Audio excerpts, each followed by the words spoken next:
ಚಿತ್ರದುರ್ಗ ಜಿಲ್ಲೆಯ ಮೊಳಕಾಲ್ಮೂರು ಅಂಚೆ ಕಚೇರಿಯ ನೂತನ ಕಟ್ಟಡವನ್ನು ಸಂಸದ ಗೋವಿಂದ ಕಾರಜೋಳ ಉದ್ಘಾಟಿಸಿದರು.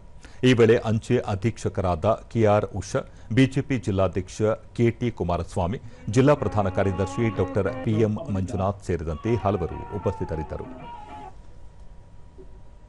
ಸ್ವಾಗತ ಸುಸ್ವಾಗತವನ್ನು ಬಯಸಿದ ವಿಶೇಷವಾಗಿ ಈ ಭಾಗದಲ್ಲಿ ಬಾಲಕರ ಕಚೇರಿಗಳನ್ನ ಆದಷ್ಟು ಬೇಗನೆ ಪ್ರಾರಂಭ ಮಾಡಿ ಮುಗಿಸ್ತಕ್ಕಂಥ ಅಂಚೆ ಕಚೇರಿಗಳು. ಬಳಿಕ ಗೋವಿಂದ ಕಾರಜೋಳ, ಭಾರತೀಯ ಅಂಚೆ ಇಲಾಖೆ ದೇಶದ ಸಂಪರ್ಕ ಕ್ಷೇತ್ರದ ಬೆನ್ನೆಲುಬಾಗಿ ಕೆಲಸ ಮಾಡುತ್ತಿದೆ. ಸಾಮಾಜಿಕ ಮತ್ತು ಆರ್ಥಿಕ ವಲಯದಲ್ಲಿ ಅಂಚೆ ಇಲಾಖೆ ಪ್ರಮುಖ ಪಾತ್ರ ನಿರ್ವಹಿಸುತ್ತಿದೆ.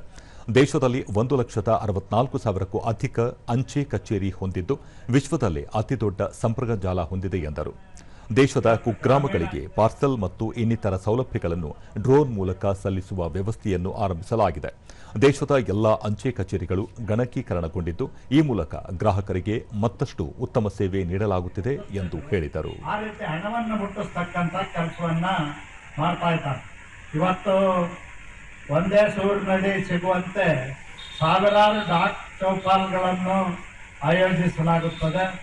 ಆಧಾರ್ ಕಾರ್ಡ್ ಮತ್ತು ವಿಮಾ ಯೋಜನೆಗಳ ನೋಂದಣಿ ಎಲ್ಲವೂ ಕೂಡ ಗ್ರಾಮೀಣ ಜನರಿಗೆ ತಲುಪಿಸುವಂಥ ಕೆಲಸ ಅಂಚೆ ಇಲಾಖೆಯವರು ಮಾಡ್ತಾ ಇದ್ದಾರೆ.